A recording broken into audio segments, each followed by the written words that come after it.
Hey y'all, this video is just going to be, it wasn't planned by me, it was planned by God.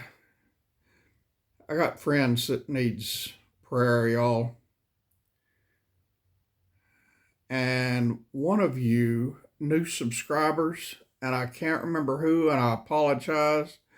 In one of my fairly recent videos, after I had the message shared, I was just sitting around talking to you, flapping my jaws like I'm so famous for doing, talking about didn't know if I would do my vegetable gardens here this year or not. Talked a little bit about the vegetable gardens I had back in Texas. And one of y'all responded to that, a nice long response. And I read it that night, but it was like 1 or 2 o'clock in the morning when I read it. And I was actually in bed. I used to didn't take my phone to bed with me, but I've started taking it to bed with me now. And I usually don't look at it once I get in bed. I just have it there in case I need to call 911 or something during the night because of my health issues. But one of y'all was talking about my gardens, and I wanted to respond to you. I can't find that comment anywhere. I don't know if you deleted it or if I just haven't looked in the right place.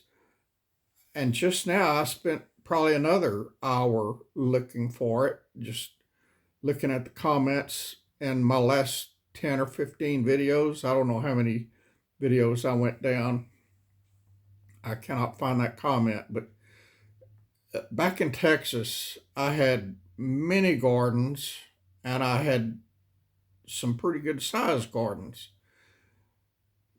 I always grew way more than I could use. I had a big upright freezer, a big one, and I had I had three refrigerators with the little freezer space up above them, and they were all full.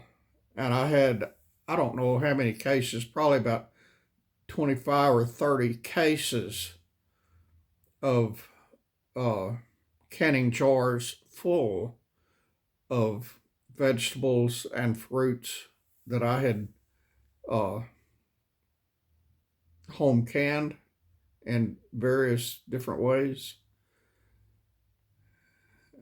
When I moved up here, I gave all that stuff away. I gave away all my canning supplies and everything. And then I got up here and decided to do gardens on a small scale. And up here is totally different gardening than on the Texas Gulf Coast. Up here, it gets extremely cold. This winter, I think the lowest was minus 31. And this old bald-headed redneck isn't used to that kind of weather, y'all. And I don't have any clue how to garden up here. You know, I was very successful at gardening down on the Texas Gulf Coast, but I don't have a clue how to garden up here. Last year I did have a pretty decent harvest, and all I had, like I told you, was I think they're 10-foot long cattle feed troughs that I bought at Tractor Supply, and I just dumped potting soil. I filled both of them up with potting soil, and they stand maybe 2 or 2.5 feet off the ground. And I bought those because I can't bend over much anymore. I could not work an in-ground garden like I used to.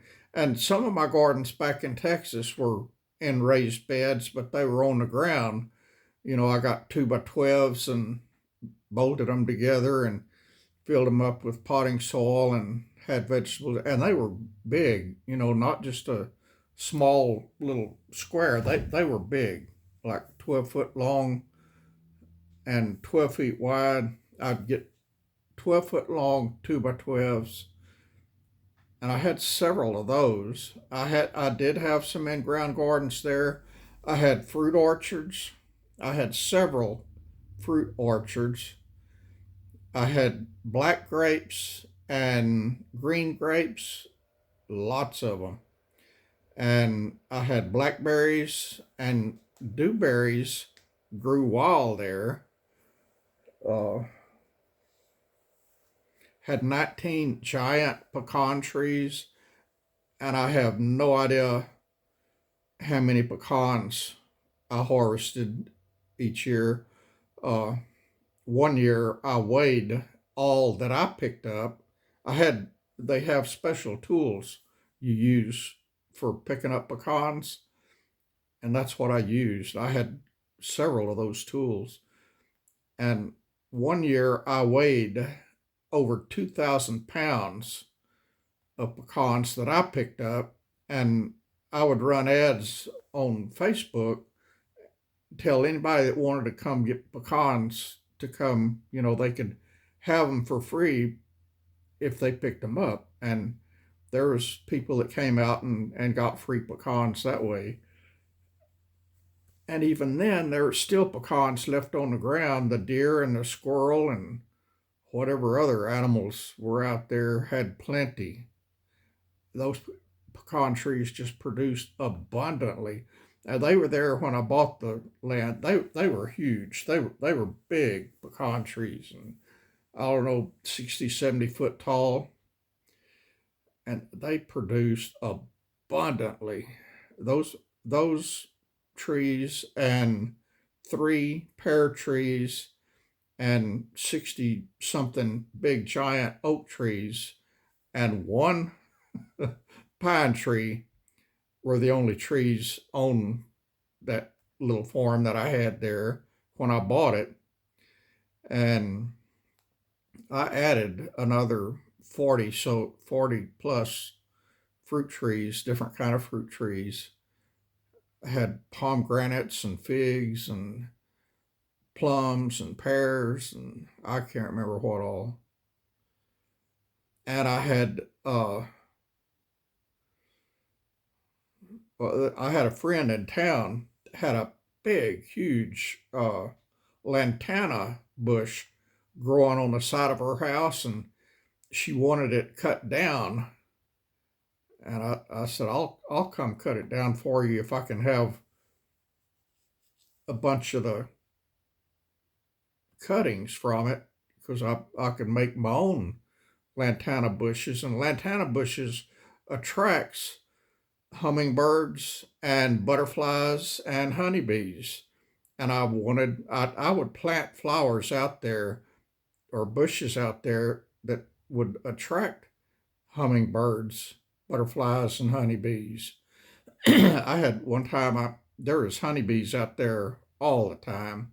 One time I got some of my honey, that I had bought at the store, and poured it on the top of my hand, and my hand was covered with honeybees that were flying around, and when they smelled the honey, they came and cleaned my hand off good. And I somewhere on here, way back 3 or 4 years ago, was a video of that. And later in 2017 or 2018, I was kind of wanting a beehive, and I had some beehives back in the early 70s, and I loved them. I loved beekeeping. And then I moved into town, and they were not allowed in the subdivision I moved into, so I gave them away. And I gave them to my dad, and then he got allergic to them, and he gave them away. And I just got to where I wanted honeybees again, and I was talking about it on my YouTube. And there's a guy, I was in South Texas near Galveston. There's a guy in Northwest North Carolina that builds horizontal beehives. I had never seen a horizontal beehives, but the hive that I got from him was the same size as 3 regular hives stacked on top of each other. And he gave it to me, and he drove all the way from North Carolina to the Texas Gulf Coast to deliver it to me. And I don't think I did a video of that. I don't remember if I did or not. I know I've got pictures of him and the hive on my Facebook, and I got pictures of the hive here on YouTube, but I don't think I got a picture of him on YouTube. But he has a YouTube channel called Horizontal Hives, and he does a lot of live broadcasts. He did one this evening, and I jumped on there and talked for a while. But anyway, uh, I had that hive for several months. Uh, it didn't come with bees. I had to get my own bees. First, I baited it, hoping to catch a swarm, but there was no swarms that came to it. So I went to East Texas, probably a 3-hour drive away, and there's a bee supply company up there. I can't remember, Texas Bee Supply or something. I can't remember the name of it, but I bought uh, what's called Texas 5000 bees. They're somewhat aggressive, but bees never bothered me before. I would work my hives just like this with no protection or nothing, no net hood on my head, no gloves, no bee suit, nothing, just like I am here. Even with shorts on and flip flops, I'd work my beehives. But they were aggressive bees, but they produced a lot more honey than regular bees, and so that's why I got them. And I worked them for a couple of months and never had a problem. I'd uh, work them once a week or a couple of times a week, open the hive and move stuff around and check on them and pull the frames up and look at the work that the bees were doing. And they crawl on my hands and crawl on my bald head and never bother me. One day I pulled a frame up, and it was getting full of honey. It was getting kind of heavy, and I accidentally dropped it. The bees didn't like that. And if I'd have been a bee, I wouldn't have liked it either. But, I didn't do it on purpose. It was stuck. And I kind of jiggled it and pulled it. And when I pulled it, one side came loose, but the other side didn't.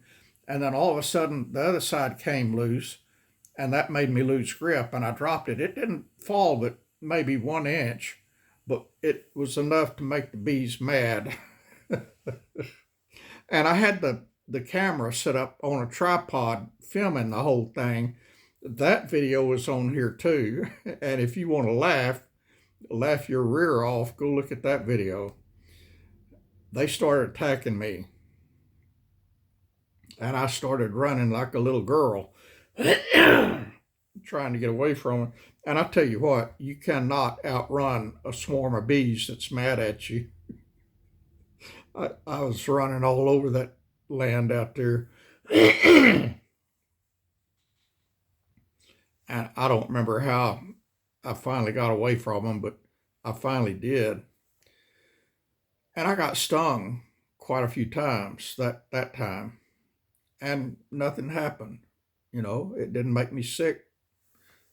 It didn't slow me down at all. It's just like bad mosquito bites. 2 or 3 days later, I went out there to finish whatever I had started.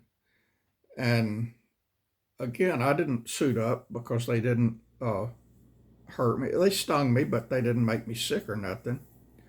And I thought, I waited 2 or 3 days. I thought they would have forgotten and calmed down. Well, they didn't forget and they didn't calm down.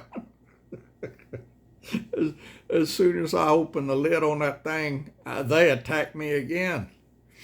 I don't think I had the camera set up that time, but I got stung a bunch more.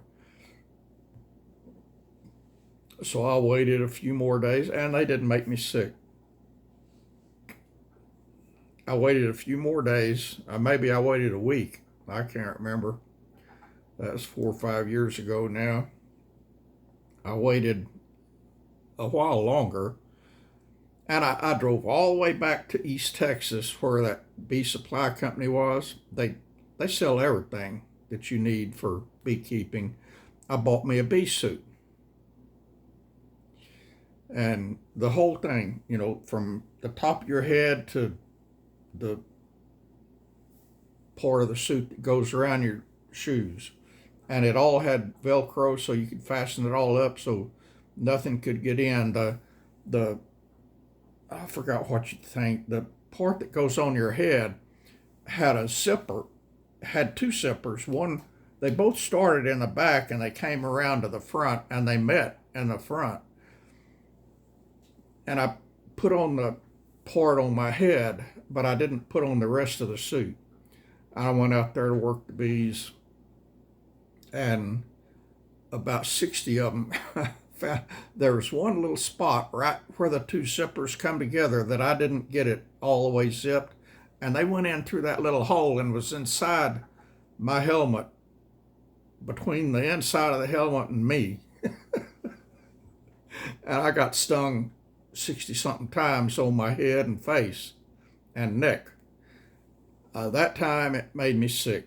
I had to go to the emergency room, and they gave me epinephrine, I think it was, and gave me a whatever you call it. Hang on just a minute.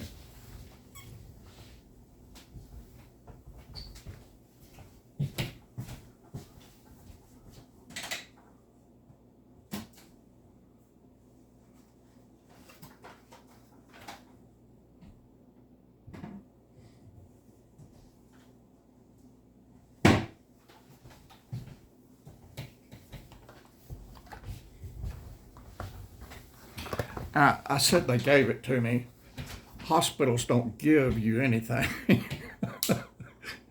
Epinephrine pen.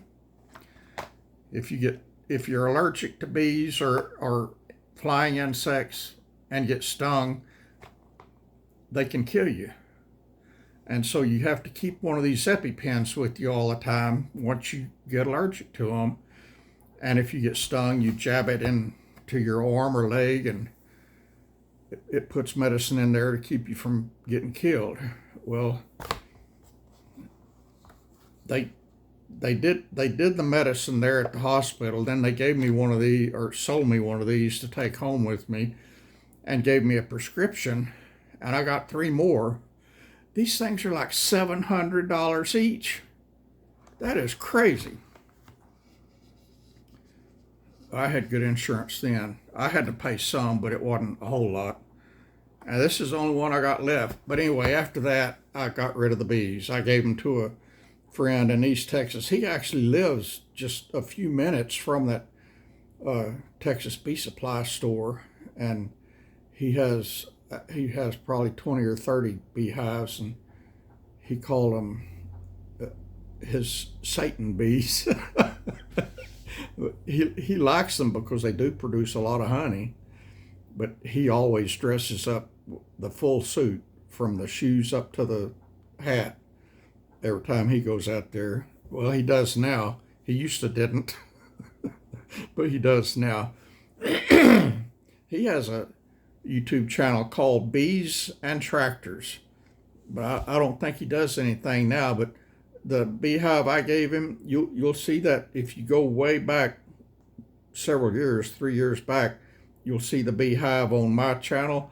And my friend in North Carolina that made it for me, his wife painted a beautiful picture on the side of it and put some Bible verse on there about bees and honey. I can't remember what Bible verse it was, but that was a bonus. I didn't expect that, but I loved it. And he's got that beehive now up in East Texas, and he and I are friends, and his dad is a friend of mine too, and he's got that hive now. But that was my bee. I don't do bees anymore. I love honey, and this guy that I gave that hive to, he sends me a jar of honey every year. I hadn't got it this year yet, but I'm sure I probably will. But anyway, to the lady that was asking about my gardens, you were asking about gardening advice or something, I can't remember, and I was going to answer you, but I can't find that comment anymore. Please comment on this video and I will talk to you, because it depends on where you live. If you live someplace comparable to Texas Gulf Coast, I can give you some good advice. If you live at a place like I live now, it's just, the first year I was here, my gardens did fair, not anything to brag about or anything to get excited about, but they did fair. Last year, they just produced and produced. Matter of fact, they were still producing, and I had run out of room to store stuff. I don't have the upright freezer and all the freezer space and all that. I've still got my vacuum sealer and the bags, that you vacuum seal stuff in before you freeze it. I've still got all of that. I saved that, and I bought another canner and all that, pressure cooker and all when I got here. So I still do home canning. I did last year, and the year before I did, but it was from stuff I bought. But I know a little bit about gardening in South Texas. And the gardening I did up here is just pure luck, because I didn't know what I was doing. I would like to have a greenhouse here where I could garden all year round, but I am so crippled up, y'all. I can't do that. I can't stand up. Even if I had a good walker, I couldn't stand up long enough to do gardening. And in a greenhouse, you usually have shelves with trays that you put seeds in and start your plants in the greenhouse in the winter and then transplant them outside in the springtime. And I can't do it, My body is getting old. I thank God my brain's not getting old yet. Man, that would be pitiful if my brain started getting old. And it's showing some signs of aging. I lose stuff and can't find it, and I forget stuff, but not near as bad as a lot of people. But that's this video, y'all. I just wanted to tell that lady that was asking me all those gardening questions that I want to respond to. I can't find your comment, so ask it again and I'll be happy to talk to you. Or you can email me at HanginOutWithStan, same as my YouTube channel, all one word, HanginOutWithStan @yahoo.com, and I'll help you that way, or I'll help you on a comment you make to this video. And any of you that wants to talk about how to be saved,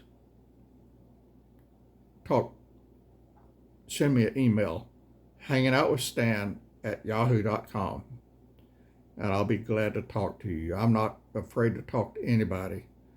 I talk to total strangers on the street. And I learned something today, y'all.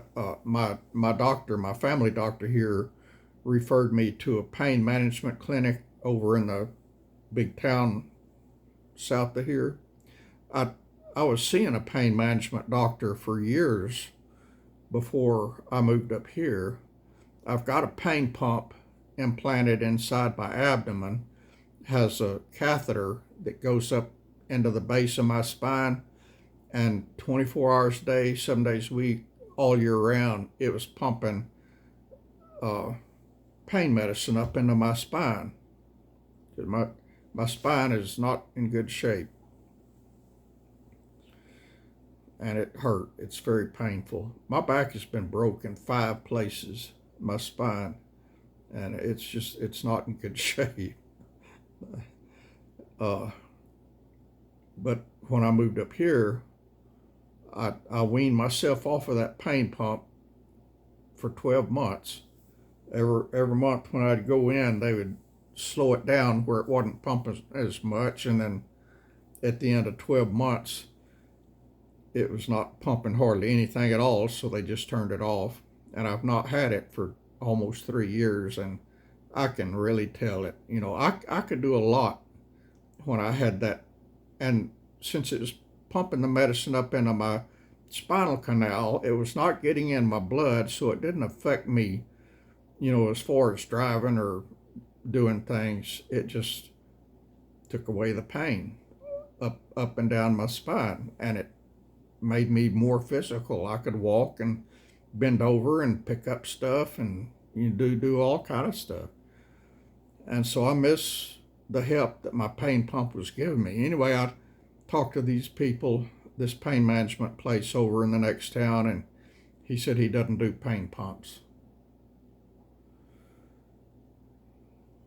So he said no place in Kansas does pain pumps.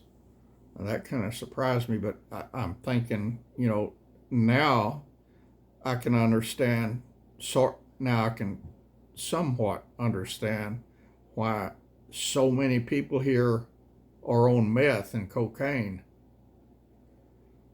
if they don't help them.